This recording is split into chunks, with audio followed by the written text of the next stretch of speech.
Everybody, Cashflow Kris here, taking on. Yo, what's up, everybody? Cashflow Kris here at What's up, everybody? Cashflow Kris with Investors Edge Real Estate Group here.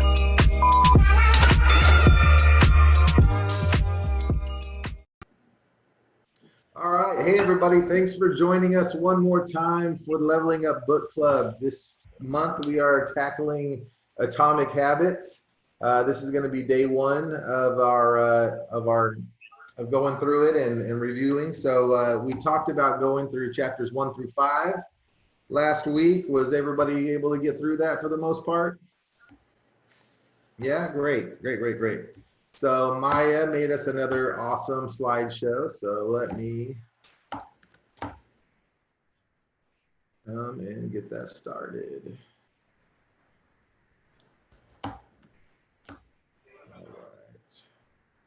I always learn so much more the second time through reading these. So I don't know, maybe it'll help you guys. So I always listen to books first, but when I'm getting ready for this book club, I throw it on 2 to 2.5 times the speed, and I read through it as well. And then I stop it and I highlight all the important parts. And oh my gosh, it gets drilled into my brain. It's so good. So, you know, once you go through things 2 or 3 times, because I don't know about you guys, I'm a listener, but when you listen, you miss a lot. You miss a lot because your brain kind of like goes away for a second. When you're drilled in and actually looking at it, it's a whole nother story. All right, chapter 1, Surprising Power of Atomic Habits.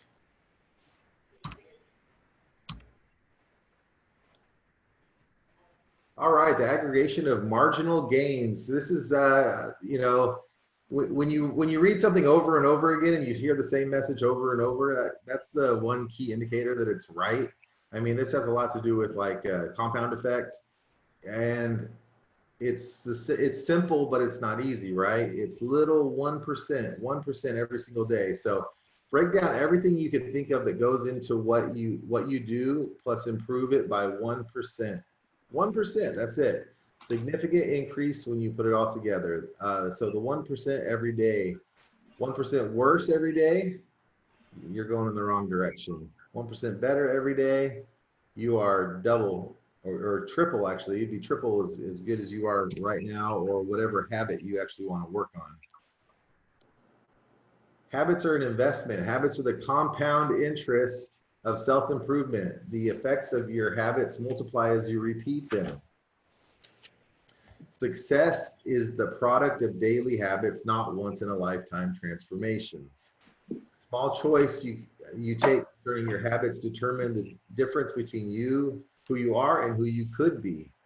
So focus on your current trajectory, not your current results. In the book, they had this story about, you know, if a plane took off in LA and the trajectory was off by just 1 or 2%, and instead of hitting New York, it's going to hit, you know, another area. It's going to be way off course, even though it's just a little bit. Your trajectory matters. And then habits are a double-edged sword. You need to know how habits work and how to design them to your liking, so you can avoid the dangerous half of the blade. I mean, we all know that we all have bad habits, and that compounds as well. So we talked about the plateau of latent potential. Breakthrough moments are often the result of many previous actions, which build up the potential required to unleash a major change. In order to make a meaningful difference, habits need to persist long enough to break through this plateau. The work was not wasted, it's just being stored. It will pay off. They talked about the ice cube melting, right? If you're sitting and watching an ice cube, it's not gonna melt at 28 degrees. 29 degrees. You're just waiting. When is it going to start melting? But once it hits that trigger, what is it, 32 degrees? That ice cube can start melting. That does, you know, so you just got to be patient. Habits are like trees. The tasks of breaking bad habits is like uprooting a powerful oak within us. The task of building a good habit is like cultivating a delicate flower one day at a time. Remember what they talked about in Compound Effect about the mentor and his mentee? He told him to pull up a little twig, you know, a little sapling out of the ground, no problem. And then a bigger one, and then a bigger one. And until finally he pointed at the oak tree that the kid knew he could never pull out because its roots were too deep. Forget about goals, focus on systems. I like this part of the book. This really resonated with me. So he says, eventually I began to realize my results had little to do with the goals that I set and nearly everything to do with the systems that I followed. Goals are results you want to achieve. Systems are the processes that lead to those results.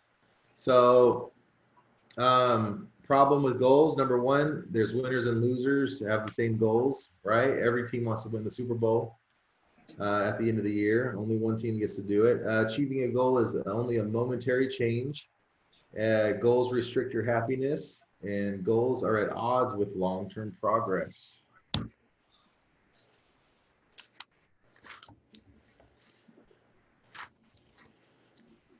Okay. Yeah, on number 4, the purpose of setting goals is to win the game. The purpose of building systems is to continue playing the game. Ultimately, it is your commitment to the process that will determine your progress. And I love this saying. This is the best saying. You do not rise to the level of your goals. You fall to the level of your systems. There's another one that's similar to that. It's you fall to your level of preparedness. So that's very good. So improve for good by solving problems at the systems level. Results have little to do with the goals you set and everything to do with the systems. When you fall in love with the process rather than the product, you don't have to wait to give yourself permission to be happy. You can be satisfied anytime your system is running. Do not restrict your satisfaction to one scenario when there are many paths to success. A system can be successful in many different forms, not just the first one you envision. And then is your commitment to process that will determine your progress. So thoughts on that? Thoughts on this first chapter?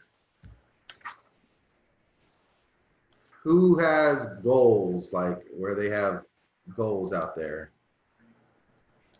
I'm imagining everybody for the most part, right? We do, we have goals. But do you have a process to reach those goals? Do you break it down? Do you guys break down your goals? I do, because I have big goals.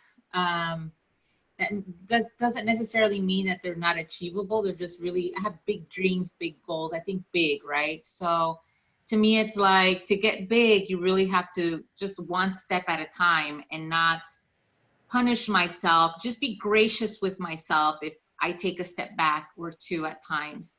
I think that has sometimes been my downfall when I just put my mindset in a space where I don't give myself grace. And so then instead of taking those 2 steps back, I take 10 steps back. Right. Something that I've always lately I've been struggling with, and this is private, right? This group, I've been struggling with is weight loss. And so to me, it's like, okay, I take it granular where it's day by day, right? Meal by meal, and not punish myself if I ended up having tortillas with my fajitas and a margarita. I'm not going to punish myself for that. It's okay, right? And so it's just the next step will be a better step. And so, but there's been times where I'm like, I was so bad at this meal, and then I'm bad like the next 2-3 meals or 2-3 days. And so I set myself back. If I lost 6 pounds, then, from the 6, I've only lost 2 in the end. So that's been my struggle. And I think that we just have to I realize that I have to give myself grace. That's very good. Yeah, I struggle the same with my diabetes. I'm a type 2 diabetic. And so every day of my life, my goal is to eat under 80 carbs. So, but I've gotten into the rut where like, oh, well, I ate like crap today. So, well, I ate like crap yesterday, so I might as well today, and then today.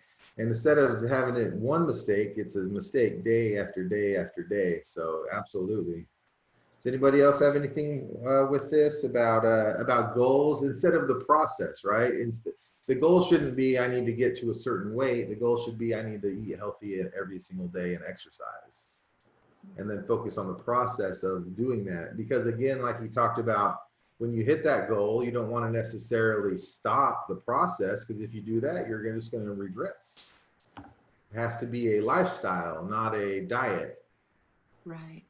Yeah, like I think they talk a lot about that in chapter 2 about, you know, basing your behaviors off of who you actually want to be. Like, who's the person that I want to become? It's, you know, not so much like, hey, I want to lose 10 pounds. No, I want to be a healthier person. And by me reflecting the behaviors of a healthy person, I'll reach my goal of losing those 10 pounds. So that's what really was like speaking to me. Like with real estate, I want to be uber successful in real estate. I want to own dozens upon dozens of units, and, you know, I want to continue to do more flips and more on the finance reps and all that. And those are my goals. But, you know, at the end of the day, you know, what does it look like to be a successful real estate entrepreneur? Like, that's what I want to do. So my behaviors are going to reflect that type of person daily. Like, what is Kris doing? Like, Kris is where I want to be. What the hell is he doing? And I need to reflect that. And, you know, my goals will, you know, kind of shake out at the end. So that's kind of how I'm looking. 100%. Yeah. What is the process? Yeah, because goals are always going to be lag measures for the most part. It's what happens because of all this stuff. You know, if we got to focus on those lead measures, the making those calls every single day. In my accountability group, one of the groups that I run, one of our guys, he does what so many people do that I've seen in the real estate sales business. So what do I got to do? He breaks it down. I want this, so I got to do this, so I got to do this. So what are some of my key actions? Some of my key actions are I need to call 10 people a day, right? So he does it. He calls 10 people a day for a week, has massive success. But then he stops doing it because success is boring, maybe. I don't know why. He did it and it worked, but then he stopped doing it. You know what I mean? It's like, so every week we're like, what's your one thing? What do you got to get done? He's like, oh, I got to do this. No, you got to make 10 calls a day. That's your one thing. That's all you got to do. Everything else will fall into place if you do those one things. And it's the process. So it's not the goal of I want to sell, 60 homes. It's I got to get great at calling people every single day and making that a habit to where it's like, oh, it's 9 o'clock. I better start calling, like your body's itching. Like, no, I can't do that. This is my habit. So 100%. Anybody else got anything on chapter 1? Yeah, I wanted to say, like, going back with falling in love with the process. I mean, that example touches me all the time because I always feel like that up and down in my business in real estate. You make a little bit of money, then, you see how somebody else is doing something different. And when you're new, it can be a distraction. So you're like, hey, that looks super easy. Not looking at the process and the time that it took to get to where they're at. And, you're taking your foot off the pedal in that direction that you were already moving in. So it's almost like, pulling over and restarting the car again. And then you have to build that momentum again, which is an energy drainer. So, I mean, these habits and falling in love with the process, it really gives you freedom, in my belief. Momentum, man. You said it. That's the word, especially when we're talking about expending physical energy, emotional energy, stuff like that. It is, it's easier when, you're going downhill when you're working out every single day. It makes it so much easier. Very good. All right, guys, let's move forward.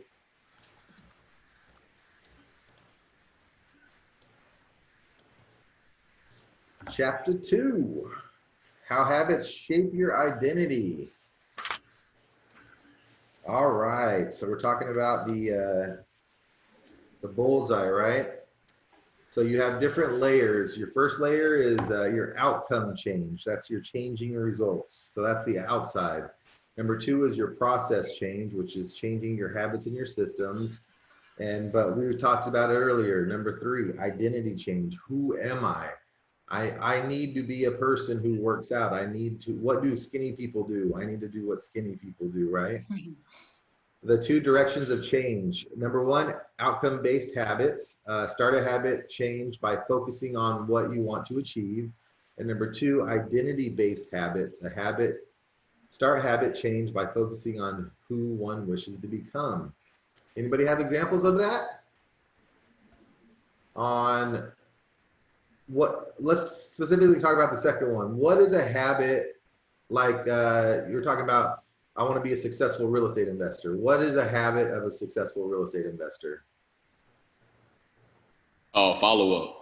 That was something that I lacked in the past, but I've seen those who have success in this business, they're really big on following up. They're not always, closing these deals on one phone call or one visit. They're nurturing relationships over time. All right, there you go. So a great real estate agent is somebody who follows up consistently. Okay. Mm-hmm. Anybody else have an example of like what does a successful do, or what does a successful just person in general do, or what does a healthy person do? Like maybe if they focus on helping other people, you know what I mean? Maybe they lead. They're always leading a class. They're always reaching out to their friends, see if they want to go out on a walk. You know what I mean? They're always that proactive, positive person. And that's what it takes to be that type of a person. Realize that your old identity can sabotage your new plans for change. Before setting goals and determining your actions, consider the beliefs that drive your actions you want to take. The ultimate form of intrinsic motivation is when a habit becomes a part of your identity. I'm a runner. JT's a biker, right? He's always on that bike. JT is a biker. So that's who you are. That's who you identify with. I'm not a drinker. That could be, if that's an issue, then no, it's not. I don't want to drink. I don't drink. Mm-hmm. Like, do you see the difference there? Big difference. Yeah, so your first layer is your results. Your second layer is your changing habits and systems, implementing a new routine. And your third, deepest layer is changing your identity, your beliefs, your worldview, your self-image, your judgments about yourself. Judgments about yourself, guys, don't do it. And others. Most people don't even consider identity change when they set out to improve. They think, I want to be skinny, which is an outcome. And if I stick to this diet, I'll be skinny, which is the process. They set goals and determine the actions they should take to achieve those goals without considering the beliefs that drive their actions. They never shift the way they look at themselves. They don't realize that their old identity can sabotage their new plans for change. Behavior that is incongruent with the self will not last. Let me repeat that. Behavior that is incongruent with the self will not last. How many people have a friend or were the person who did the keto diet and lost a lot of weight and then it came right back? It's because they didn't, it will not last. It's because their behavior, it wasn't the process. Their behavior went back to their old behavior and it wasn't congruent with the skinny keto person, and they gain their weight back. You may want more money, but if your identity is someone who consumes rather than creates, you'll continue to be pulled towards spending rather than earning. You may want better health, but if you continue to prioritize comfort over accomplishment, you'll be drawn to relaxing rather than training. It's hard to change your habits if you never change the underlying beliefs that led to your past behavior. You have a new goal and a new plan, but you haven't changed who you are. Whew. Man. Yeah. Hopefully I didn't just go over the last slide. Looks like I did. Yeah, when your behavior, yeah, I went over this already. So 2-step process of changing your identity. Number 1, decide the type of person you want to be. Number 2, prove it to yourself with small wins. Let's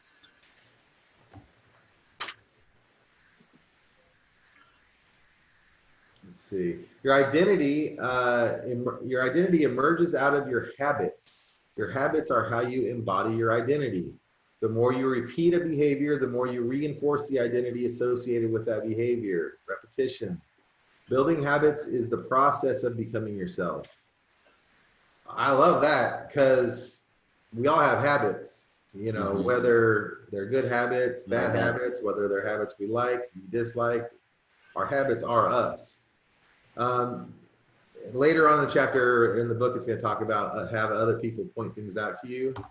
Have you ever had somebody point something out that you do and then it bugs the crap out of you?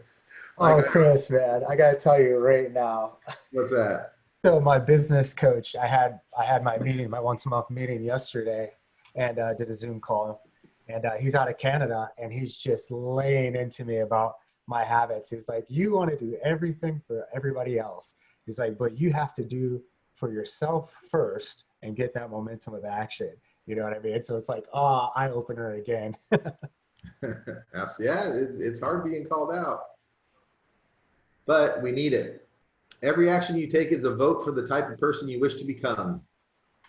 Every action you take is a vote for the type of person you wish to become. Your identity builds you up as your votes build up. Habits create results and self-confidence. Your goal is simply to win a majority of the time, like Elizabeth was saying, you know. She has a margarita and a tortilla with her fajitas last night when she shouldn't have. That doesn't mean she has to do it again. It doesn't. That's not her identity. She doesn't have to do it again night after night. It's one time. Just don't make it more than one time. The formation of all habits is a feedback loop. Your habits shape your identity. Your identity shapes your habits. And I want to go back to the last one. How many of us, like, if we quit if we don't do it perfect? I mean, who does anything? Like the Bulls, right? The Bulls back then, everybody's watching that documentary probably. They went 72-10. But what if they lost that first game? They're like, that's it. I can't believe we lost. Like, we suck. No, they lost 10 times. You know, they played 80 games. 1 out of every 8 games they lost, but they're still the best ever. Even though, right? Even though. It's important to let your values, principles, and identity drive the loop rather than your results. The focus should always be on becoming the type of person, not getting a particular outcome. The most practical way to change who you are is to change what you do. You have the power to change your beliefs about yourself. Your identity is not set in stone. You can choose the identity you want to reinforce today with the habits you choose today. You're not your mom either. You're not your sister. You're not your dad. You're not your family, right? Like, how many times do you see a family and maybe it's an overweight thing and all of them look exactly the same? That doesn't, it doesn't have to be that way. It's because they all have the same habits. You know, if this third child had the habit of eating healthy and working and was a runner, I guarantee you they're not going to have the same physique. Thoughts on chapter 2? Yeah, one of the things that kind of stood out to me was when the author was talking about identity conflict, on how, you know, we have these social constructs in our environments, whether it's our family, whether it's, you know, me being Black in America, or me, you know, being young in real estate or whatever. Like, we have these preconceived notions that, and we kind of make ourselves believe that, okay, because the world sees me like this, or because this is how things have always been, this is how it's always going to be. And it's hard to kind of like remove yourself from that type of conflict that you have internally. So I thought that was pretty interesting. That was actually like a theme, that I can actually have power and control over my unique self, you know, versus having to fall into this group bias, you know? Hey, our people, our surroundings, they put some of the worst shit into our heads, you know? They give us these assumptions about the world when a lot of them have never left their little area, you know? Going in, now, so many assumptions, you know what I mean? When you travel the world, you find out a lot of things that aren't true that maybe we assume were true. 100%, yeah. Our people can keep us down more than anything. Couple things that I liked. Let's see. I like this one because, again, we just beat ourselves up and think that we can't change. Once you've adopted an identity, it can be easy to let your allegiance to it impact your ability to change. How many people are guilty of these? I'm terrible with directions. I'm not a morning person.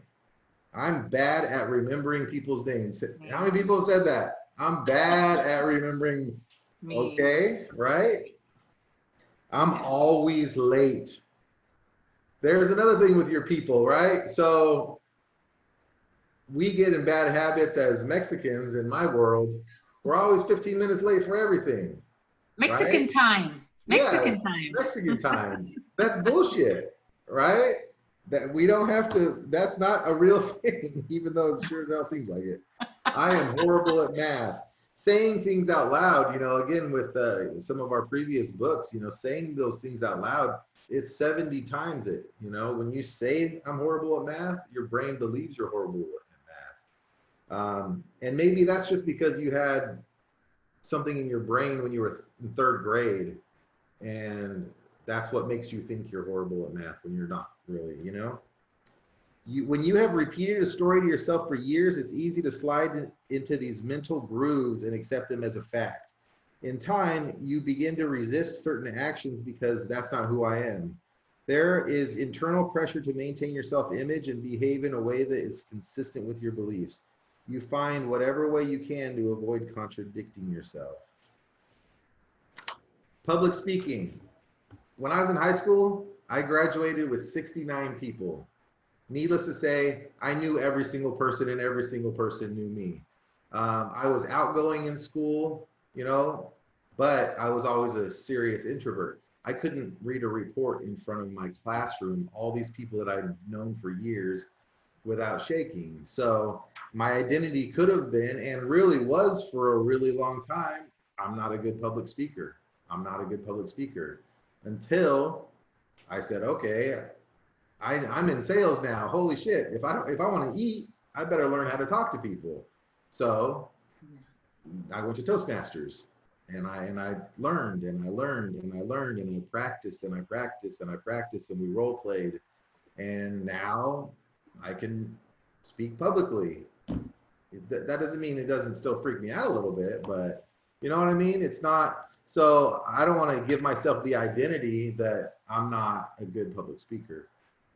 I want to change it to where I am. And then what are some of the things that good public speakers do? And then you do what they do.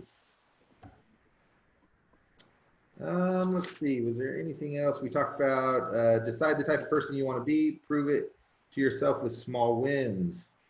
Ask yourself, who is the type of person that could get the outcome I want? What would they do?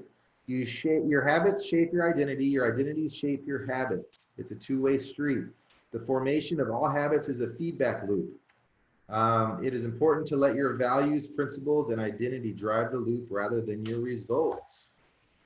Ty Sherwood, thanks for joining us. All right, let's move on to chapter 3 here.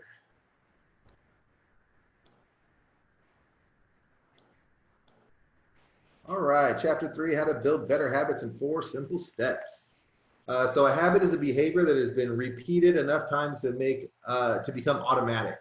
Their ultimate purpose is solving problems with as little energy and effort as possible. Yeah, they talk a lot about the brain just wants you to not think about things. Any habit can be broken down into a feedback loop of 4 steps. Number 1 is the cue. That's the trigger. What triggers your brain to initiate a behavior? The bit of information that predicts a reward. The craving, which is the motivational force behind every habit. You don't crave the habit itself, but the change in state it delivers. Example, you don't crave smoking a cigarette, you crave the feeling of relief it provides.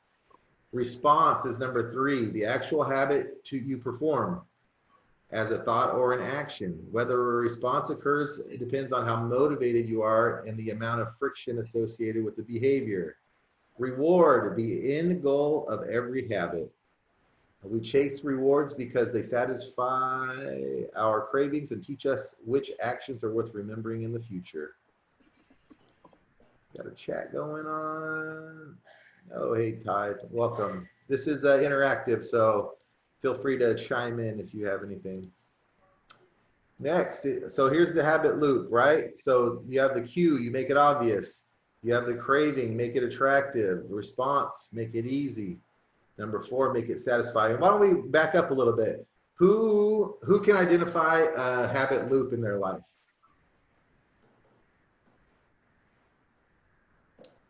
So let's see, a habit loop for me. Let me think of what that would be.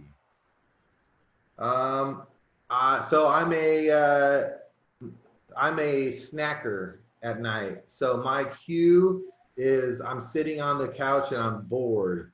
My craving is something sweet.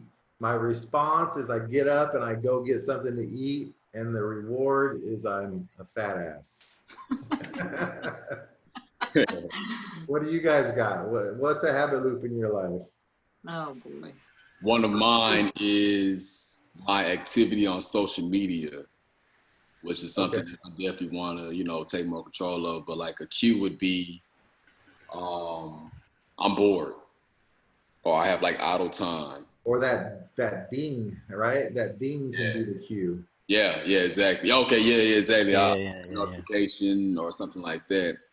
And then the craving would be, I want to just fill my mind with mindless clutter or whatever. I just want to, just scroll. My response would be essentially, me going on Instagram for 30 minutes, or, me scrolling my Facebook feed or whatever. And then the reward is, it's a horrible reward, but I was able to distract myself from what I was supposed to be doing. Right. The reward is you were able to kill some time, and that's what your body your brain kind of wanted, right? Yeah. Anybody else have an idea, a positive or a negative habit? Something positive. So we can invert these laws to learn how to break a bad habit. Cue, make it invisible. So turn off the dings or erase Facebook from your phone. Make it unattractive. The response, make it difficult. So there you go. So you have to actually download Facebook. You have to re-download it to be able to go on, and make the reward unsatisfying. So that's our habit loop. Let me make sure I didn't miss anything. Habit formation is incredibly useful because the conscious mind is the bottleneck of the brain. It can only pay attention to one problem at a time. As a result, your brain is always working to preserve your conscious attention for whatever task is most essential. Again, that's why we were talking about listening to books in the car. First of all, your driving is unconscious. You're not even thinking about driving, and then you're listening to your book. But once one thing happens, whether you catch something in your eye or this happens or you think something, the book's going to keep going and you're not going to hear it, So whenever possible, the conscious mind likes to pawn off tasks to the non-conscious mind to do automatically. This is precisely what happens when a habit is formed. Habits reduce cognitive load and free up mental capacity so you can allocate your attention to other tasks. Habits do not restrict freedom, they create it. All right. Okay. So chapter 4, let's discuss chapter 3 for a second. Anybody else have anything else on that habit loop? Here's a few examples. The cue, your phone buzzes next to you with a text. Your craving, you want to learn, you want to know what they're saying. Your response is you grab your phone and you read it. Your reward is you satisfy your craving to read the message. The cue is you wake up. The craving, you want to feel alert. The response, you drink a cup of coffee. And the reward, you satisfy your craving to feel alert. Now you feel alert, drinking coffee becomes associated with waking up. Right? So there's lots of different ways to feel awake.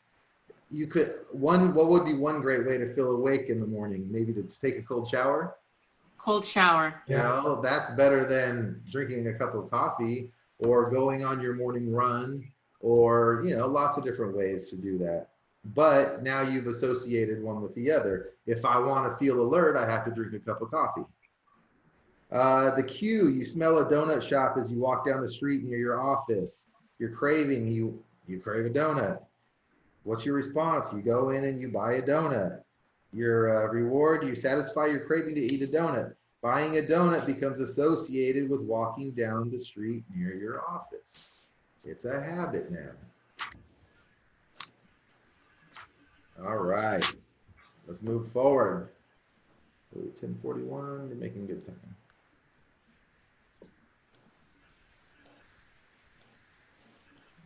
The man who didn't look right. I got this mixed up with another story. This is about the guy who had a heart attack and didn't even know it. So, does this behavior help me become the type of person I wish to be? Does this habit cast a vote for or against my desired identity? You don't need to be aware of the cue for the habit to begin. With enough practice, your brain will pick up on the cues that predict certain outcomes without consciously thinking about it. Once our habits become automatic, we stop paying attention to what we are doing. Begin the process of behavior change with awareness. We need a point and call system for our personal lives. That's the origin of the habit scorecard, which is a simple exercise you can use to become more aware of your behavior. So first, we're going to talk about the habit scorecard. We got some chat going on. Anything I need to know? Yes. Does this action take me to the place I want to be? Oh boy, we're going to get into this one. How do I create a habit scoreboard? Number one, make a list of your daily habits. I want everybody to do this. By the way, this is an assignment for next week. I want everybody to do this. Make a list of your daily habits. Once you've had a full list, look at each behavior and ask yourself, is this a good habit, a bad habit, or a neutral habit? Write a plus, minus, or equals. There are no good habits or bad habits. There are only effective habits. The habits serve you in some way, even the bad ones, which is why you repeat them. Makes sense, right? It does serve us. We do these bad things for a reason. It may not be healthy for us, but it serves us. Now, reminders on doing the habit scorecard. The marks that you give to a particular habit will depend on the situation and your goals. As you create your habit scorecard, there's no need to change anything at first. The goal is to simply notice what is going on. Categorize your habits on how they benefit you in the long run. Good habits have net positive outcomes, bad have negative. Try point and calling. So I love this part of it. This is big. I wish I would have done this the other night. So I had a sweet tooth craving, and in my brain, so I've been walking over to the pantry, and my brain's like, don't do it, don't do it, right? If I've done this in the past, if I would have said, you're going to get carbs, you're going to the pantry, and you're going to get something to eat that you shouldn't eat, there's a chance, a slight chance that I might not have done that. Actually physically saying it out loud. So noticing what I'm doing and then saying it out loud is a great way to do that. So you are putting this in your mouth. You know, let's see. Pointing and calling is so effective because it raises the level of awareness from a non-conscious habit to a more conscious level. Many of our failures in performance are largely attributable to a lack of self-awareness. We need a point and call system for our personal lives. That's the origin of the habit scorecard. To create your own, we talked about that. So once you have a full list, look at each behavior, positive, negative, and then go through and label them.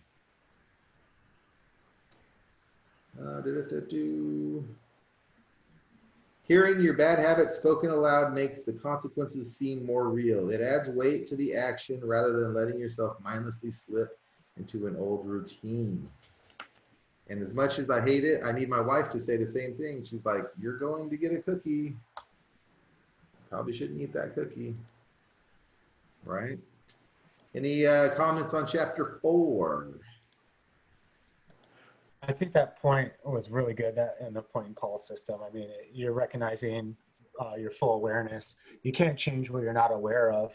And I could see a lot of things, messing with that word energy again, where I will do things, or I have a habit of things of like cleaning up right after I do something. Like I was in the military, so timing, like a lot of these little SOPs that we had for just doing the simplest things. At the time, I thought it was dumb, but then it ingrained these good habits for me.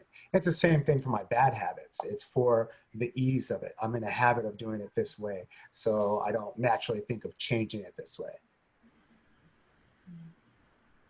Anybody else have any comments on that last chapter on creating a habit scorecard? Everybody gonna agree to do that? Yeah, and just the fact that you have awareness, I think that's the first point, because sometimes we don't know what our bad habits are, and sometimes we think that our good habits are bad. So just having awareness for all of them and then being able to work on them, I think is gold too. And then Great tracking point. it. Yes, absolutely. Great point. Awareness is key. All right. One of the I love the habit scorecard, and I'm definitely going to do mine. I tried to start yesterday, but it only kind of takes a look at what you're currently doing. How do you like add in what you want to start doing? Like I want to start, I don't know, running around the block every day. Like that, you're not supposed to add that to the scorecard, right? Or I guess that would come like later. That comes in chapter 5, Jonathan. Great way to segue. There you go. Chapter 5. Yeah, you lined it up perfectly. Chapter 5 is the best way to start a new habit. So let's see, what's our first slide? Talk about triggering a habit. Okay, so in the book, they in Great Britain, they began working with 248 people to build better exercise habits, to create a habit of exercise. There were 3 groups. The first group was the control group. They were only asked to track how often they exercised. Okay. The second was the motivation group. They were asked to track their workouts, but they also were told to read some materials on the benefits of exercise. So they got a little bit more involved. The third group was the same as the second. So they were told to track their workouts, and then they read some motivational, but they were also asked to formulate a plan for when and where they would exercise over the following week.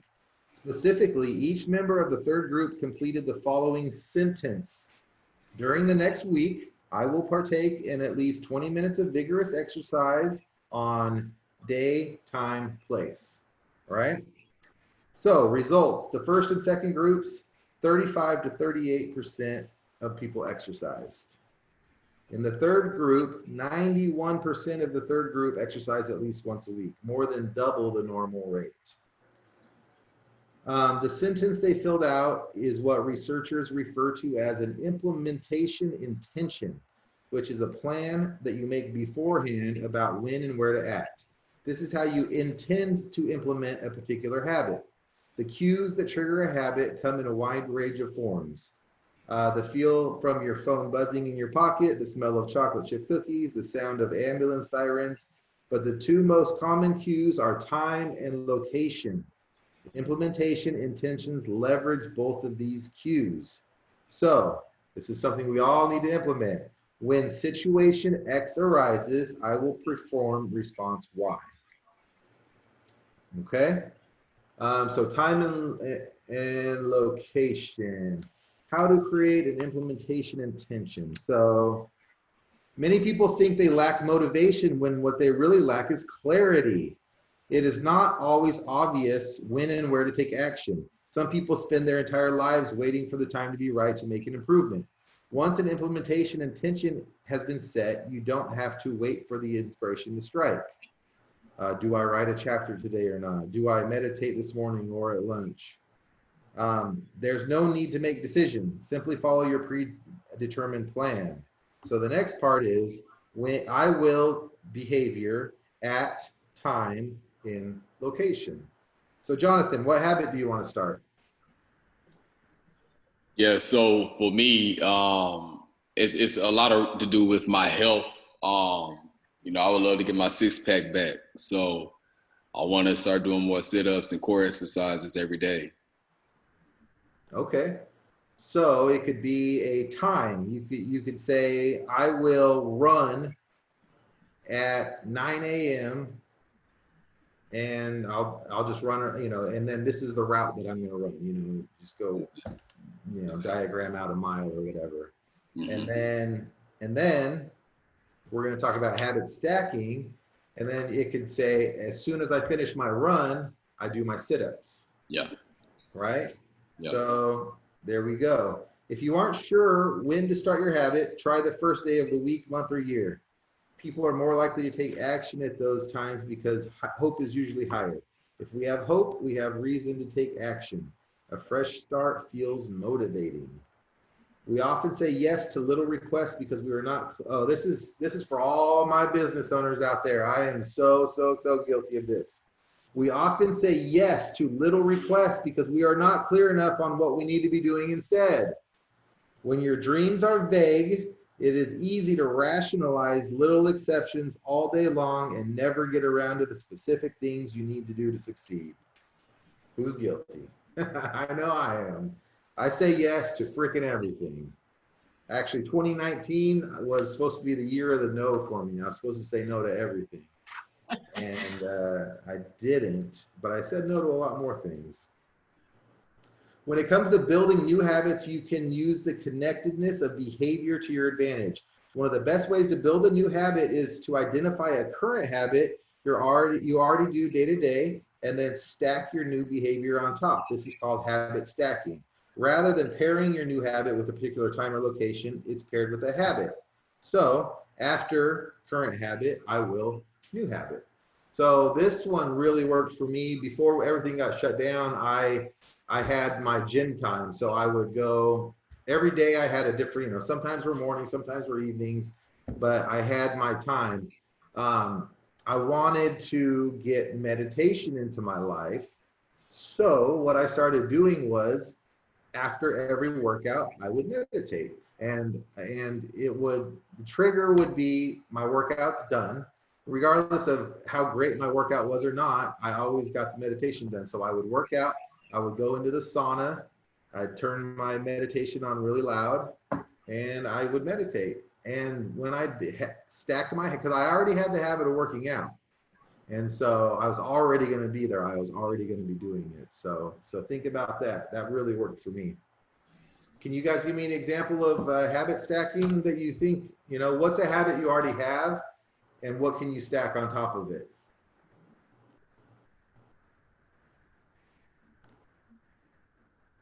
Well, I got What one. habit? I got one for you, Chris. A habit that I have is writing down all the information that I get from a client or a potential lead, and then right away following up with them to making sure that they have my contact information. And that helps me track that person better, and, you know, also helps me understand the next time I talk to them, I know what we're talking about. I know they have an easy way of getting a hold of me, and it's helping me convert a lot more. Good. Does anybody go to church? Right. So for some people, church is that's a habit. You know what I mean? Like, we go to church on Sunday morning. So if you go to church, think about a habit you can have. Maybe your new habit is, I got to get to church 10 minutes early, and I'm going to call my mom and have a 5-minute conversation with her just to say hi. Right? Something you're already going to be doing. Eating is a habit. What's another habit we can stack with eating? So Drinking more water. Beautiful. Drinking more water. So every time I sit down to eat, I'm going to drink a full glass of water before I eat. That could be it, right? Or creating, like, you know you're going to eat. So before I eat, I enter, like, I use my Fitness Pal, right? So I would know how many carbs, calories, all that I'm eating, because you would be surprised. And so stacked on the habit, before the habit of eating, is entering my food into my Fitness Pal.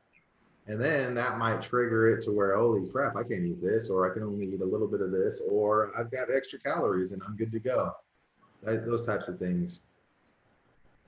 So the cue should always have the same frequency as your desired habit. How to find the right trigger for habit stacking. The trigger must be highly specific and immediately actionable. The more obvious the cue to your new habit, the better your chances are to act. You can develop general habit stacks for specific situations. If I see stairs, I will take them instead of the elevator, right? These are really good ones. When I serve myself, I will always put veggies on my plate first. A habit could be to only use smaller plates, right? That's a simple little thing that they talk about. Very few of us will go for seconds.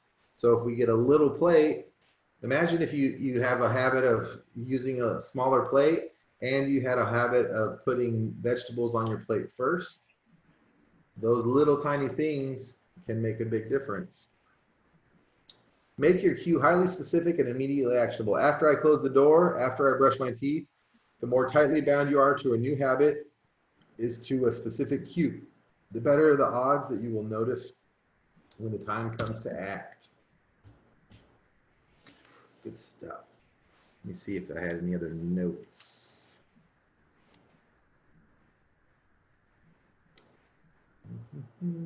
Here we go. One way, so your cue should always have the same frequency. We talked about that. If you want to do a daily habit every day, but you stack it on top of a habit that only happens on Monday, that's not a good choice. One way to find the right trigger for your habit is to stack by brainstorming a list of your current habits. You can use your habit scorecard from the last chapter as a starting point. In the first column, write down the habits that you do every day without fail. You get out of bed, you brush your teeth, you take a shower, you get dressed, you brew your coffee, you eat breakfast, you take the kids to school. That's a good one, right? Once that happens, once we're back in school, every day you take your kids to school, right? So what are you going to do before or after that? Eat lunch in the workday, change out of work clothes. A good one that I learned was as soon as you get home, if working out is something that you want to get into your life, as soon as you get home, change. Get out of your work clothes, get into your workout clothes, and then at the very least, you're just going to be sitting around with your sneakers on. So in the second column, write down all the things that happen to you each day without fail. For example, the sun rises, you get a text message, the song you are listening to ends, the sun sets. Habits like read more or eat better are worthy causes, but these goals do not provide instruction on how and when to act. Be specific and clear. The more tightly bound your new habit is to a specific cue, the better odds that you will notice the time when it comes to act. The first law in behavior change is to make it obvious. And that's it. Any comments on that? Any thoughts? We got some notes. I'm doing 75 hard now, and this book is speaking to my soul. Absolutely. It's good to realize what I can improve, and stacking, compounding does habits. Absolutely. That's a great one. I was doing the 75 hard when I was stacking my habits, and it just, again, we're talking, you're running downhill now. You got momentum behind you, and it's so easy. And then once you create a habit, so that's why the 75 is so big, that's a many weeks, 10 weeks. That's how you create habits. That's good stuff. Had to do it 3 times. And again, maybe that's where 75 hard isn't a goal, it's a process, right? I know it's a difficult one, but every day our goal should be to eat healthy, read 10 pages of something good, work out twice a day. You know what I mean? So instead of, again, like we talked about at the beginning of this, don't make it a goal, make it a process. A lot easier, yeah. Yeah, it was timing for me. Definitely. What's that? Had to change it, like in the last chapter we talked about timing and location.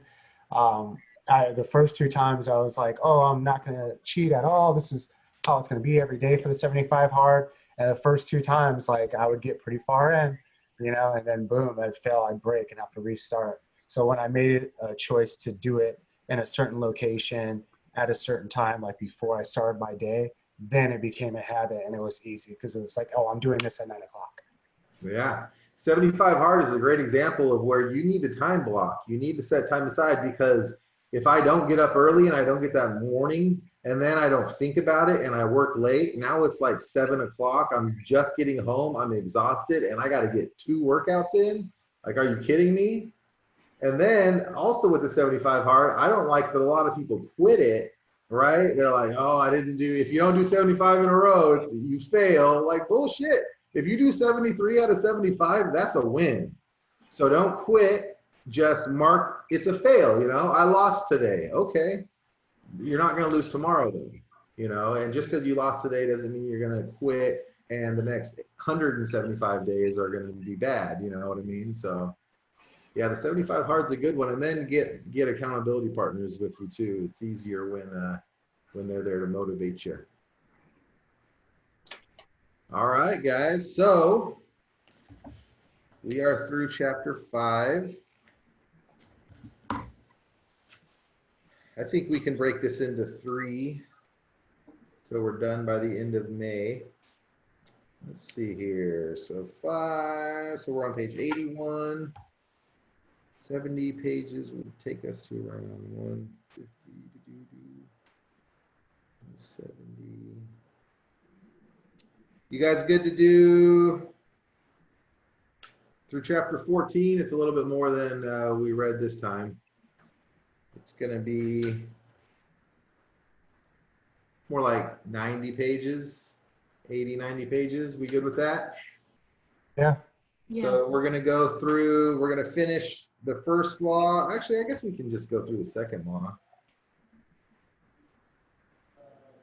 Why don't we just do that? I don't want to go too long. Actually, that's not many pages either. That's only 40 pages. Yeah, let's go through the second and third law. We'll finish the first law, read through the second law, third law, read through chapter 14, and then we'll actually, no, let's do half. Read through chapter 12. There we go. I just made my mind up.